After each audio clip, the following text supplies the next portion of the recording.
విశాఖలో కాంగ్రెస్ శ్రేణులు నిరసనకు దిగాయి. కూటమి ప్రభుత్వం ఏర్పడి 100 రోజులు అవుతున్న నేపథ్యంలో ప్రజలకు పాలన అందించడంలో విఫలమయ్యారు అని దుయ్యబట్టారు. జీవీఎంసీ గాంధీ విగ్రహం వద్ద నిరసనకు దిగారు. 100 రోజుల పాలనలో ప్రభుత్వం ఫెయిల్ అయిందని ఆరోపించారు. ముఖ్యంగా సూపర్ 6 పథకాలు అమల్లో వెనుకపడ్డారని అన్నారు.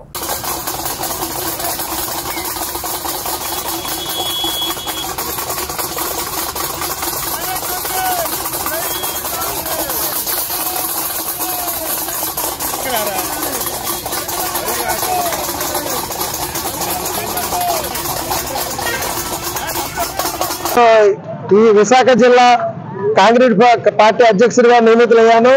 ఈ జిల్లా మా వైఎస్ శర్మిలారెడ్డి గారి ఆదేశాల మేరకు ఈ రోజు మేము తాళీ బచావో ప్రోగ్రాం నిరసన ప్రోగ్రాం చేస్తున్నాం. ఎందుకంటే కూటమి ప్రభుత్వం 100 రోజులు సక్సెస్ మీట్ చేసుకుంది. కానీ ఆ రోజు ఎలక్షన్ లో ఇచ్చిన సూపర్ 6 పథకాలని హామీల్ని పక్కన పెట్టి అవి చేయకుండా ఇవాళ మేము సక్సెస్ చేసాం అది చేసాం అంటారు. అక్కడ వరద బాధల్లో వాళ్ళు ఉంటే వీళ్ళు 100 రోజులు పండుగ చేసుకుంటున్నారు. కానీ ఆ సూపర్ 6 పథకాలను ఇమీడియట్లీ అమలు చేయాలి. అమలు చేయని పక్షంలో మేము మళ్ళీ ఉధృత స్థాయిలో నిరసన తెలియజేస్తామని తెలియపరుస్తున్నాం.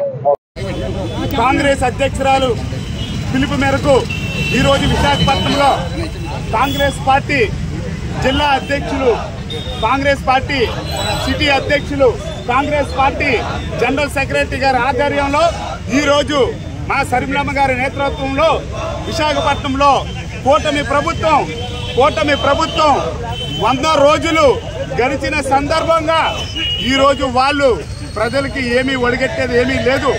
ఈరోజు కూటమి ప్రభుత్వం ఇచ్చిన సూపర్ 6 హామీలు ఏ విధమైన ప్రజలకి నెరవేర్చలేదు, అమలు చేయలేదు. ప్రజల పట్ల బాధ్యత ఈరోజు వాళ్ళు గొప్పగా చెప్పుకుంటున్నారు.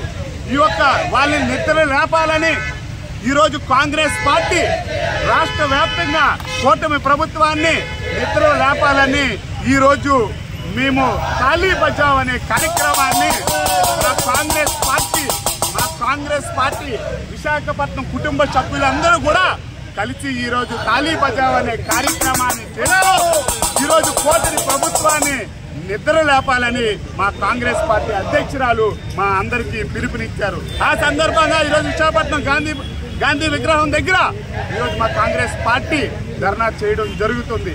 ఈ యొక్క ధర్నాకి సిటీ అధ్యక్షులు మా అన్న ఆశీర్వాద గారు కూడా ఆధ్వర్యంలో జరగడం జరుగుతుంది. ఇవి బులెటిన్ అప్డేట్స్. నమస్తే.